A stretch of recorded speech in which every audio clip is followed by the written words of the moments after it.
Thanks for clicking on the video. Hit the subscribe button for more weekly content and hit the notification bell so you won't miss a thing. Looks to me like it's an ultimate level bargain sale.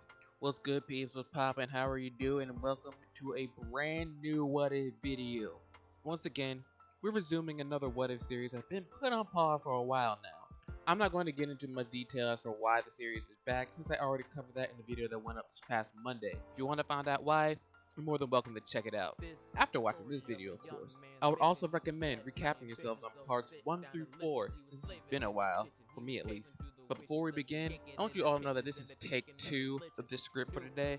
Somehow the second half got erased between finishing the writing and the start of recording. That being said, I'll still have all the key plot points, but if things feel shorter, it's because I forgot to fill it out. Today, our story into the Digimon Tamers timeline continues with Jeri Takato being included as part of the core team of Tamers since the beginning. If it's a bit in the beginning is anything to go by, that should tell you that things are heating up pretty quickly. With introductions out of the way, if this video receives 25 likes, that let me know you want things to continue into part 6. Let's begin. Before continuing to our actual story, there's actually something I need to clarify. A lovely viewer commented asking about the whereabouts of Calamon in the story. I won't lie to you all, the omission of Calamon was an accidental oversight on my part. However, after some thought, I also realized that Calamon didn't do anything of note in the original story until his abduction by Makoromon, prompting the Tamers to go rescue him. The same thing would apply in this scenario. I would say that Calamon is still doing his thing, roaming around the city and interacting with the Tamers occasionally, and serving as the unknown catalyst in Digivolution, but I don't feel it's necessary to mention him until, surprise surprise, he gets abducted.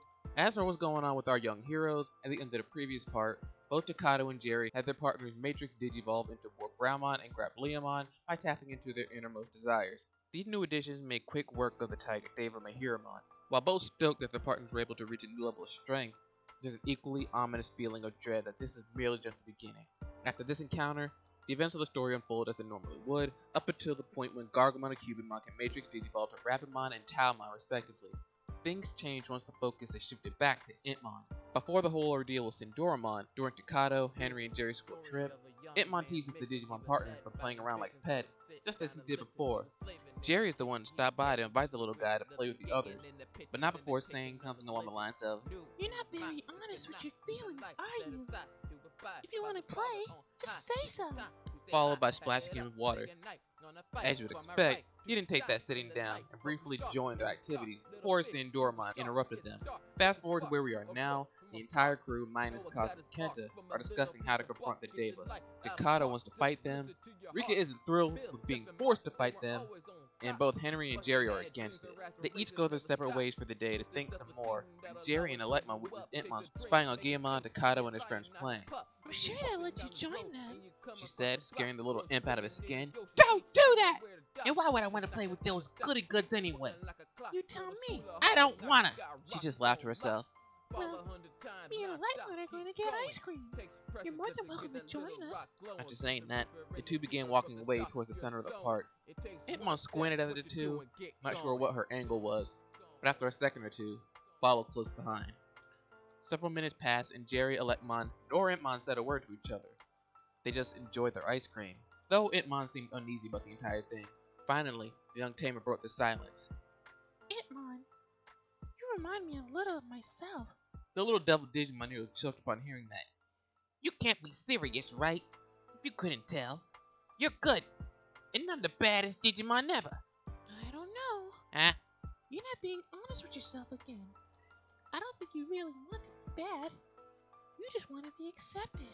Once again, silence befalls him as Itmon never had this put into words before. Was this that empty feeling he was experiencing this entire time? Images began flooding his mind of Guillemon and Takato, Terriermon and Henry, Renamon and Rika, and even Electmon and Jeri. Was this what he wanted? Suddenly, flashbacks of screaming, arguing, him being pulled like a rag doll replaced those thoughts, causing him to break out in a cold sweat. "Itmon, are you okay? What's wrong?" Jeri tried reaching out for him in an effort to comfort him, but he violently swatted her hand away. "Get away from me!" I don't need you, friends, or anybody. I don't need anyone. He screamed, running away, though clearly worried about him. Jeri decided not to chase after Itmon, thinking it was better to allow him to think things through. Be careful. And that's exactly what the frustrated rookie did. Instead of terrorizing innocent civilians or going on a rampage, he found himself back in the front of a familiar house, observing two children arguing over some toy inside. Events continue to play out as they normally would, with the introduction of a weird new kid in yellow somehow integrating himself with Takato and his friends. Before long, the horse diva, Indramon, fully bioemerges into the human world, and our poor tamers make their way to the scene. But not just them. Sensing Indramon's arrival and seeing this as a chance to prove his worth, Itmon also joins in on the action, challenging the ultimate Digimon to a one-on-one fight. The others thought the little guy was out of his mind, with Jeri being the most vocal about protecting him and keeping him safe. He persisted, and their partner Digimon did nothing to stop them. As you'd expect, Indramon savagely beat Itmon within an inch of his life, seemingly enjoying every moment of it. Despite their pleas to stay down, Itmon just kept charging back in. Finally, Jeri couldn't take any more of this sadistic beatdown and ran over to the fallen Itmon with no regard for her own safety. I let one of the other Digimon saw this after a cue to Digivolve and joined the fight in order to protect her from Indramon's indiscriminate onslaught. With Itmon in her hands, Jeri was able to make it back to the other tamers. Though even before Champion Digimon, Indramon still proved too much for them and brushed off each attack. All seemed lost until the Juggernaut program was relaunched by Hypnos. This forced the horse David to retreat for the time being, and seizing this temporary moment of peace, everyone went to Guillemon's hideout to tend to the unconscious Itmon. Several hours passed, and Itmon slowly came to thanks to Guillemon's snoring. Still sore, he looked around to see that the two of them were in the dinosaur Digimon's home. He was still slightly dazed from it all, as he wondered how he was still alive. But looking down, he noticed bandages wrapped around his body. It became clear who saved his life. Itmon was torn. On one hand, he was glad to still be alive, but at the same time, mortified by his own perceived weakness. That was when he felt something strange from deeper inside Guillemon's hideout. Strange, yet familiar. After giving one last look at the sleeping dino, Itmon limped his way inside. Come morning, the tamers obviously wanted to see how he was holding up, but they were only greeted by Guillemon frantically searching in vain. Would they see Itmon again? They wanted to say yes, but they just weren't sure. In the comments right now, guess whether or not Itmon will make his return. It continues as it normally would, with Indramon reappearing, but this time, he's easily defeated once Takato was able to have Guillemon Matrix Digivolve once again. The same can be said with the next two Devas, Kumbiramon and Vicarilamon. Kumbiramon was an easy victory, so no need to elaborate on that. However, Vicarilamon was a much bigger threat in every sense of the word. Vicarilamon's massive body is able to tank all of the champion Digimon's attacks and plow through the city. Through their sheer determination, the Tamers were all able to gain access to blue cards to have their partners reach the ultimate level. But it was a little too late. By the time that happened, Hypnos once again reactivated Juggernaut. This soon reveals that the weird kid in yellow is actually the monkey Deva Makoromon, who goes to effortlessly destroy the Juggernaut program along with Hypnos. The only thing to stay the same at this stage is that with Juggernaut out of the way, the four Ultimate Digimon make quick work with Vicarilamon. In the midst of the ensuing chaos, Makoromon scoops up Calamon and attempts to escape the digital portal in the sky. The keyword being attempts. Thinking on his feet, Grappleomon utilizes his incredible speed to intercept Makoromon and lands a solid hit on him. Makoromon is unable to maintain his grip on Calamon while he is sent rocketing through the portal. Grappleomon catches the white Digimon safely, but not before catching a glimpse of something wandering around in the digital world. So yeah, Calamon is safe and sound and out of the Davis clutches, but even with that, it was a heavy victory for our heroes due to the massive amounts of damage the city took. Back on the ground, Aletmon told the others what he saw through the portal. It was Itmon. So for you guys who guessed Itmon would be back in the comments, you won. And don't rewind and cheat. I know what y'all be doing. He couldn't see much through the portal, but that much he's sure on. You guys, he shouldn't be out there alone. We have to go and make sure he's okay. Jeri told the others, but they weren't exactly jumping out of their seats. Sure, they felt bad for him, but the idea of risking their lives, if traveling to the digital world was even possible, for someone like Itmon didn't seem like the smartest idea. Jeri, if Itmon wants to be alone, who are we to stop him? Henry said.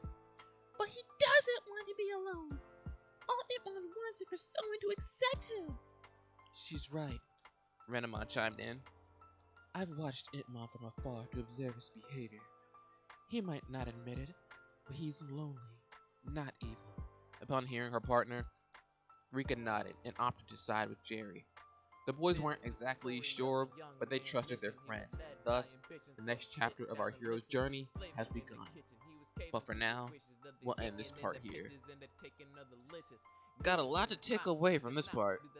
The team will still make their way to the digital world, but instead of being a Calamon rescue mission, it's to assess the whereabouts and well-being of Itmon. With that in mind, they still have to contend with 5 more Devas, especially now that they're planning to abduct Calamon with Gordon. I should explain one thing though. In the original story, Leomon was unable to retrieve Calamon from the ultimate Makoromon. Now that Leomon was ready and able, I think it's plausible that the increased speed and power will make that interaction possible. What do you all think? How will the story change now that the kids are preparing to enter the digital world? What about Itmon? What path will his journey of self-worth take him? Let me know your theories in the comments down below and leave suggestions for more what ifs you'd like to see in the future. Thanks for watching, and I'll catch you guys next time. Bye!